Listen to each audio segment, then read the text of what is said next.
ఆ, మంచిదే. ఇక్కడ మీరు ఒక సూక్ష్మాన్ని గుర్తించాలి. మేము వెళ్ళింది పెట్టుబడులు తీసుకురావడానికి, తెలంగాణ రాష్ట్రంలో పెట్టుబడులు పెట్టడానికి.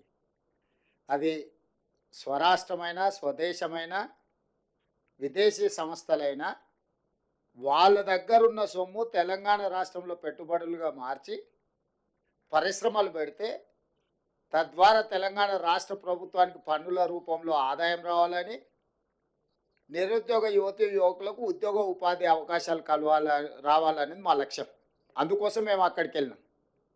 కానీ మీరు చెప్తున్న కేసులో రాష్ట్ర ప్రభుత్వం సొమ్ము కొల్లగొట్టి విదేశాలకు తరలించిండ్రు. ఇక్కడి డబ్బులు తీసుకెళ్ళి లండన్లో వీళ్ళు పెట్టుబడులు పెట్టిరు వీళ్ళ కోసం. మేమేమో ప్రజల కోసం అక్కడి నుంచి పెట్టుబడులు తీసుకొచ్చినాము. వీళ్ళేమో ఇక్కడ ప్రజల సొమ్మును కొల్లగొట్టి విదేశాలలో పెట్టుబడి పెట్టుకున్నారు. ప్రజల సొమ్ము కొల్లగొట్టిన వాళ్ళ మీద కేసులు పెట్టినాం. ప్రజల కోసం సొమ్ములు తీసుకొచ్చి పెట్టుబడులు పెట్టించినందుకు మమ్మల్ని ప్రజలు అభినందిస్తారు. ఈ రెండింటికి ఉన్న తేడా ఇది.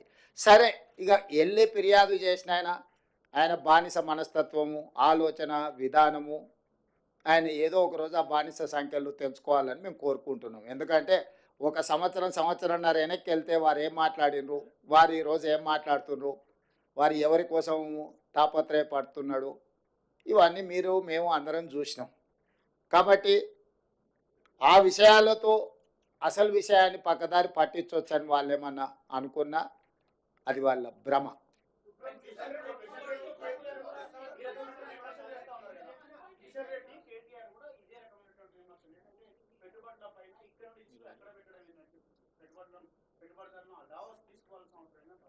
నువ్వు ఇంతకుముందు అడిగిన సమాచారమే. మహారాష్ట్రకు సంబంధించిన రిలయన్స్ సంస్థతో మహారాష్ట్ర ముఖ్యమంత్రి దావోస్లో ఒప్పందం చేసుకున్నాడు, దాన్ని ఎందుకు విమర్శించలేదు అని మీరు అడిగినారు. సేమ్ ఈ నువ్వు ఇచ్చిన సమాచారమే ఆయనకు సమాధానం. వాళ్ళ దుఃఖం అంతా, బాధ అంతా, అసూయ అంతా, కడుపులో కుళ్ళంతా, వీళ్ళు ఎక్కడో ఒక దగ్గర విఫలమైపోతారు. దాన్ని చూసి పైశాచిక ఆనందం పొందాలనుకుంటే వీళ్ళు వెళ్ళి విజయవంతంగా చాలా రాష్ట్రాల నుంచి ముఖ్యమంత్రులు వచ్చిండ్రు.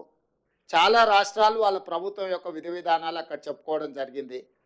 అందరినీ పరిగణలోకి తీసుకున్న తర్వాత ఇతర రాష్ట్రాల నుంచి, ఇతర దేశాల నుంచి తెలంగాణ రాష్ట్రము అద్భుతమైన పెట్టుబడులను సాధించింది. దీన్ని అభినందించాలి. కడుపులో కుళ్ళున్నోళ్ళు, మా మీద అసూయ ఉన్నోళ్ళు అభినందించారు, ఏడుస్తుంటారు. ఏం చేస్తాం వాళ్ళని చూసి?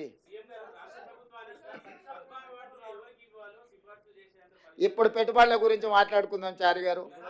నేను మీకు ఒకటే చెప్పదలుచుకున్నా. ఈ మధ్య రీసెర్చ్లలో ఒక కొత్త జబ్బు ఏదో కనిపెట్టిండ్రు, అంటే డాక్టర్లు మన ఏదో మాట్లాడుతూ చెప్తాను, అటెన్షన్ సీకింగ్ డిజార్డర్. అంటే ఎక్కడికైనా పెళ్ళికి వెళ్తే పెళ్లి పిల్లగాని మీదనే ఎక్కువ అటెన్షన్ ఉందనుకో, ఆ పోయినో నేనే పెళ్లి పిల్లగాని అయితే బాగుండని. ఎక్కడైనా సావుకు పోయిండు, గొప్ప శవయాత్ర జరుగుతుంది అనుకో, అంటే ఈ శవయాత్ర గొప్ప జరుగుతుంది, నేను శవాన్ని అయితే ఇంకా బాగుంటుండని. అంటే వాళ్ళకి ఎంతసేపు ఉన్న అటెన్షన్ అంతా వాళ్ళ మీదనే ఉండాలని ఒక పిచ్చి ఉంటుంది. ఆ పిచ్చితోని పెళ్లి పోతే పెళ్లి పిల్లగాడు కావాలని, సావుపోతే శవం కావాలని ఇట్లాంటి కోరికలతో కొంతమంది ఉంటారు. నేను చెప్పేదాన్ని పెట్టుబడుల గురించి.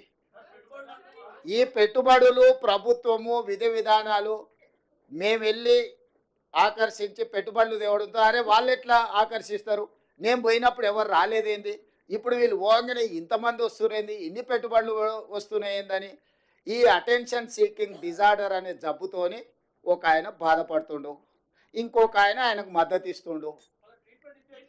ఇక ఇక ఆ సమయం అది ఇక మీరంతా ఏం చేస్తారు? అందుకే మీకు చెప్తున్నా జబ్బు ఉందని.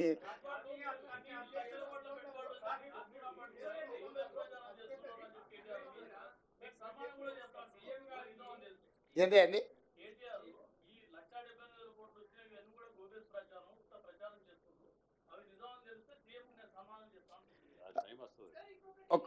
ఇప్పుడు సంస్థలు ఏవైతే ఉన్నాయో, అమెజాన్ కానీ, లేకపోతే సన్ పెట్రోకెమికల్స్ కానీ, ఇన్ఫోసిస్ కానీ, విప్రో కానీ, హెచ్సిఎల్ కానీ, ఇట్లా వరుసగా నేను సంస్థల అన్ని పేర్లు ఇస్తా. ఒకవేళ ఈ ప్రభుత్వం గొప్పల కోసం ప్రచారం చేసుకుంటే ఆ సంస్థలు ఎక్కడైనా వాళ్ళు అధికారికంగా మేము ఒప్పందాలు చేసుకున్నామని అంటారా? అంటే ఒక మనిషి యొక్క లేఖితనము, అజ్ఞానము. ఇప్పుడు ఐటీఈఎస్ సింగపూర్ ప్రభుత్వం మాతో ఒప్పందం చేసుకున్నది సాంకేతిక పరిజ్ఞానంతో. అంటే సింగపూర్ ప్రభుత్వము మాతోని ఒప్పందం చేసుకుని మేము కాదు, వాళ్ళు చెప్తున్నారు కదా. అదేవిధంగా ఎస్టీటీ డేటా సెంటర్ సింగపూర్ నుంచి, అదేవిధంగా క్యాపిటల్ ల్యాండ్, ప్రపంచంలోనే పెట్టుబడులకు Blackstone investments, capital land అనేది ఒక పెద్ద సంస్థ, ఆల్రెడీ వాళ్ళ ప్రజెన్స్ ఇక్కడ ఉంది ఆ సంస్థ. అదేవిధంగా HCL tech, Infosys, Wipro, Eclat health solutions, world economic ఫోరంలో ఉండే digital health actual, Skyroot aerospace, ఇక్కడ ఆల్రెడీ రాకెట్లు తయారు చేస్తున్నారు, మీకు తెలుసు కదా వాళ్ళు.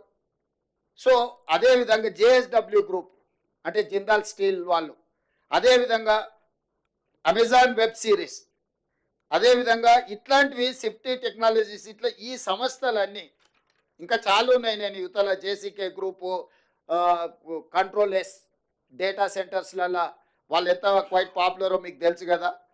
యూనిలివర్, ఇప్పుడు మన దగ్గర ఉన్న హిందుస్థాన్ లివర్ లిమిటెడ్ ఒరిజినల్ మాతృక యూనిలివర్, వాళ్ళు వాళ్ళ సంస్థను ఏర్పాటు చేస్తామన్నారు.